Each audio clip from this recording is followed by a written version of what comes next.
Joey, good morning. Thanks for joining us. What's your walk-up song? Jolene, Dolly Parton. Jolene by Dolly Parton. Does she know it? I don't know. Didn't she recently pass on the Rock and Roll Hall of Fame? I kind of respect that. I don't know why, but I respect that. But she did get voted into the Hall of Fame. How does that work? So you get voted in, but didn't she pass on the ceremony? She didn't want to be nominated. Oh, interesting. Okay. And they said, no, sorry, Dolly, you're going to be nominated. And then they put her in. Was Jolene always your walk-up song? No, I've used quite a few. There's something about that. It just feels sexy. It just feels sexy. What's the worst walk-up song you ever heard? I've ever heard. I don't.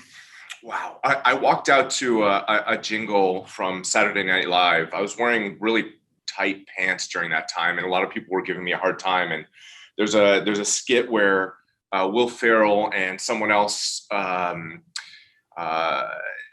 It's about I got my tight pants on, and so I walked out to that, and people were laughing. I did that only a few at bats. I didn't like being distracted by it, but that was one of the worst ones I've ever heard coming from me, obviously. But when you choose your uniform, do you want it to be looser or you want it to be form-fitting? Now it's about comfort. I dress on the field exactly how I dress off the field. I've got no name brands. Everything's bland. Everything fits comfortably. My shoes are comfortable. I want socks that are easy to put on in the morning, a sweater. And it's the same thing with my uniform. I want everything so comfortable that I don't even notice it. I used to want to be cool, and now I'm just about how do I do my job well? You sound like you're 68, not 38. I do. I feel that way. I very much feel that way. Style is a past version of me. I no longer get into that sort of stuff. All right, explain this to me then. Bottom of the 8th inning. And you know that well. Yes, I do. Very well. Yes, I do. Look at you. Yes. Yes, that's how I dress. How you dress is exactly how I dress, Dan. Bottom of the 8th, you're up to the plate. Chicago reliever Rowan Wick threw a pitch pretty close to your head. You had already hit a home run and a triple. So what happened? Oh, okay. All right. My interpretation of what happened. And I'm sure he has his own. When I'm hitting, it doesn't matter if you throw the ball at me, because hitting comes with being thrown at. So because the pitch was close to me, I just don't register it. Like I view it as ball one, and how do I get into the box, prepare for the next swing, prepare for the next quality pitch to hit. And he walks me on 4 pitches. Sometimes pitchers just can't find a feel.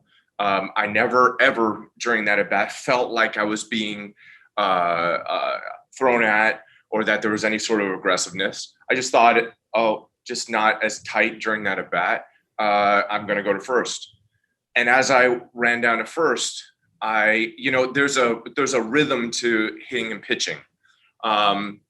The generation I came up, and even today, but especially the generation I came up 16 years ago now, you don't talk to one another, or else you run the risk of being thrown at. You run the risk of getting into a dust up, possibly benches clear.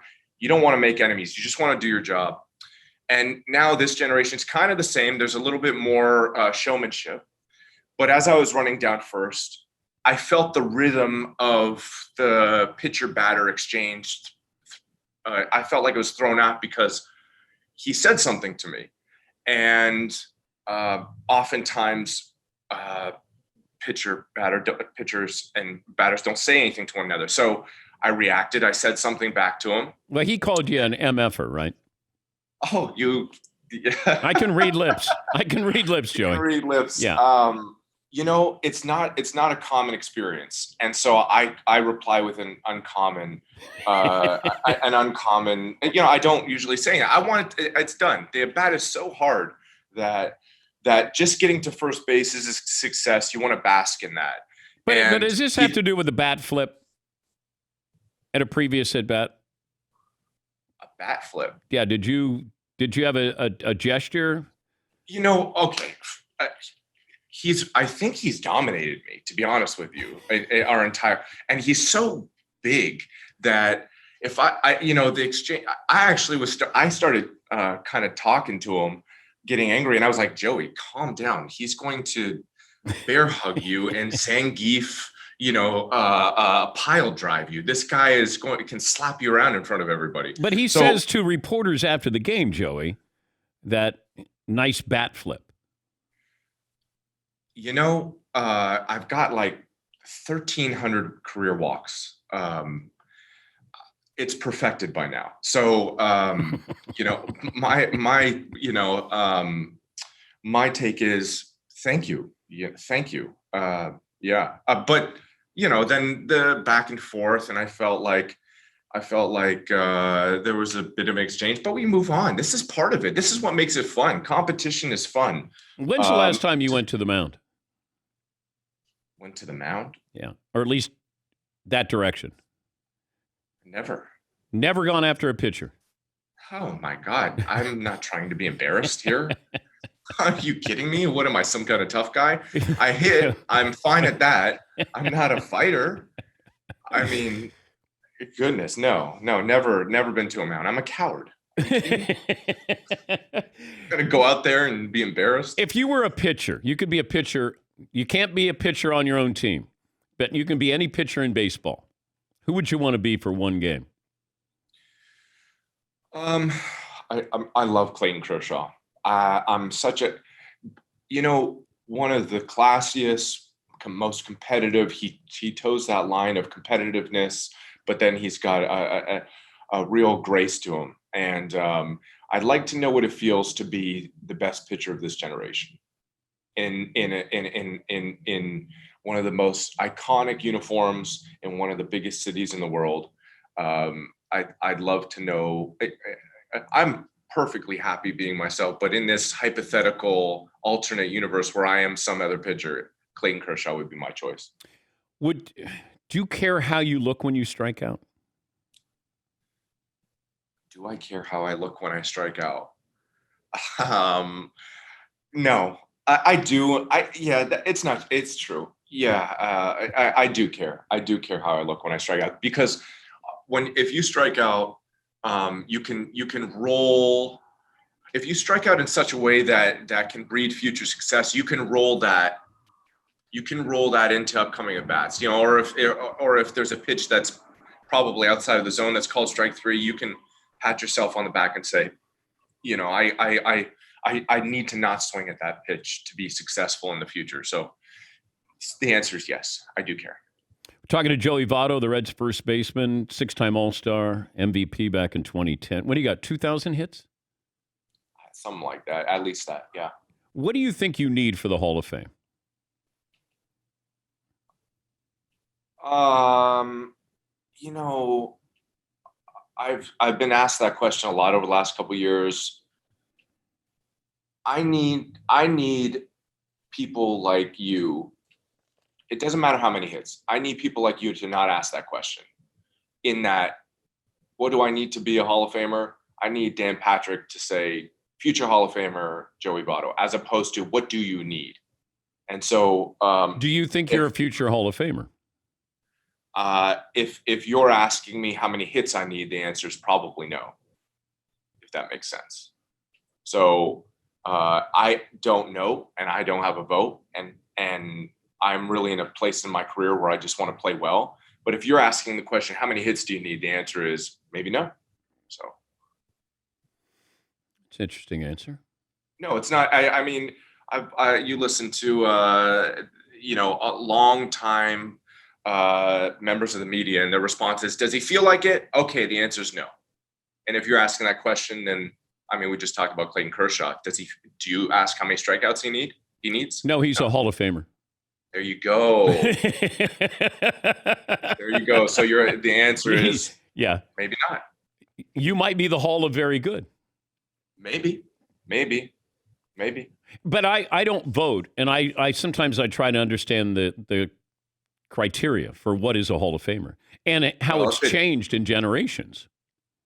Yeah. Well, if I don't feel like one in line with Clayton Kershaw, then maybe I'm not one.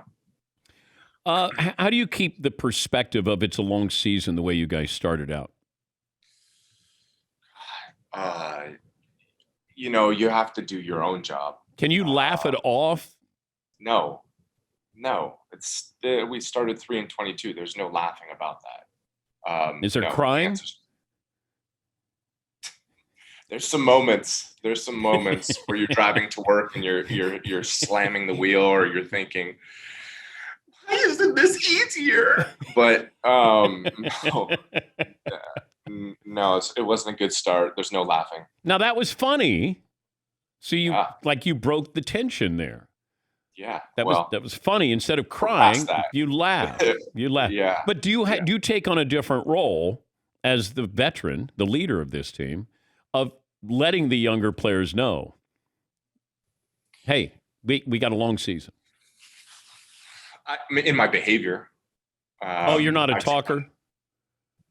Here and there. There's a time for it. But I do think that never showing that there's like you give in, or that you're happy with, or you're satisfied, showing that every single day you're in a foul, you're in a foul mood, or you're dissatisfied with how we're playing is probably the route that I go. I'm not satisfied unless we're a successful team, unless we're a playoff and championship caliber team. So I got the, let's see, the oldest player before you to hit a triple and home run in the same game. You know who that is? No. Happened in 2016. Okay. And it was David Ortiz. David Ortiz. Very good. Very good. Hall of Famer, David Ortiz. Hall of Famer, no doubter. You wouldn't have asked him. How many triples do you need to get into the Hall of Fame, David? One more. Is there part of you that says, I don't need a triple. Let's just stay at second? No. You can't. Pride? You can't lead the league in triples if you stay at second base. Oh, you're planning on leading the league in triples? The league lead starts with one. Yes, I absolutely am. Paulie, how many triples does Joe? Do you know how many triples you have in 16 years?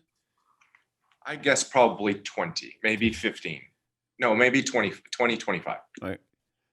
Okay, it went from 16 to 20 to 25. Paulie? Well, I mean, that's a range. I got 22. He's underrated. 22. How many did Babe Ruth have? There's yes, Babe Ruth, Hall of Famer. Okay. Who's a Hall of Famer now? Right now? Right now, where you go, Hall of Famer. Mike Trout, Clayton Kershaw. Babe had 136 triples, just to let you know. Well, they played in the polo grounds. Okay. Ground ball. All right. Okay. All right. So Kershaw, Trout, like if their careers stop right now. Albert Pujols, Kershaw, Trout. Trout right now, even if he was done tomorrow. Oh, my goodness. Not even close. Okay. All right. Okay. Trout's the best player the both of us might ever see. Would you rather be Trout or Shohei Ohtani? Trout. It's not even close. Now, I love Shohei. But I don't think Trout gets. He makes so much money too. Oh my God. But Trout doesn't get even the credit he deserves. Shohei's special, but Trout's bad years are probably better than Shohei's best years, if I'm honest with you. I know the pitching's special, but Trout is, he's a 10-win player, and he's averaged that over stretches, like 9 and 10 wins. And I think Shohei's MVP year last year was like 7 or 8 wins, something like that. Paulie, what do you have to make Joey feel better? Dan, Joey Votto has hit 300 for his career, and he's got 333 career home runs. Players who hit 300 for their career and hit over 330 home runs, there's only 20 all time. Ted Williams, Babe Ruth, Willie Mays, Frank Thomas, Miguel Cabrera, Manny Ramirez, on and on and on. All of them in or going to the Hall of Fame. Manny's not going in. Cabrera is going in. Mike Piazza. Pizza's already in. Joe DiMaggio. Yeah, but I'm hitting like $160 right now. That 300's that 300. I may not maintain that. So they're gonna have to ban that shift soon, real soon. Maybe. Well, Mickey Mantle batted, 298 for his career? He dropped down under 300. Yeah, he had 500 homers. Yeah, so. he did. That's all right. Do you feel better or worse after this interview? I feel like I don't feel good because I dress like you. That's the thing that stands out to me. You and I have the exact same, like I wore almost the exact same hoodie to work today. And what makes me feel like what that you have to ask me whether or not I'm a Hall of Famer. And I have to answer it. Oh, the worst part about it is, Dan, honestly, the worst part about it is I get this question asked. Yeah. Are you a Hall of Famer? And it's at the point now where people are asking the question like, sell me. You know what? But go ahead. It's a compliment to ask you if you think you're a Hall of Famer. What if they didn't ask you? How would you feel about that? If they didn't ask me, nobody's asking Harold Reynolds if he's a Hall of Famer. Or nobody is asking Harold Reynolds if he's a Hall of Famer. Nobody. If he's got a vote, I just lost a vote, by the way. Yeah, you're cooked. That's okay. Yeah, you're not going to. But shake it off, okay? Come on, get a base knock. Come on, let's go. Come on, Joey. Here we go. Come on, man. Here we go. Let's go, Joey. Base knock on that kid.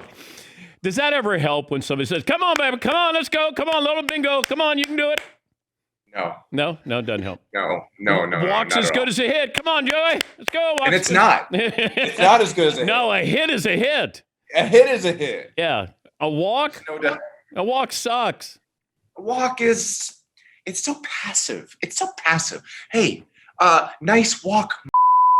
Whoa, no. Nice bat flip. That's what he said. That's what he said. Hall of Famers don't do that. Well, maybe I'm not one. Clearly, I'm not one. You just cemented your career as not a Hall of Fame. Thank you. Hall of very good. Yeah. Happily. Very good's better than good. It is. Yes. Thanks for joining us, Joey. I'm so glad to join you. If you ever need to have your, morale picked up, spirits picked up, I'm the guy for you. Okay. By the way, do you wear extra large or 2X?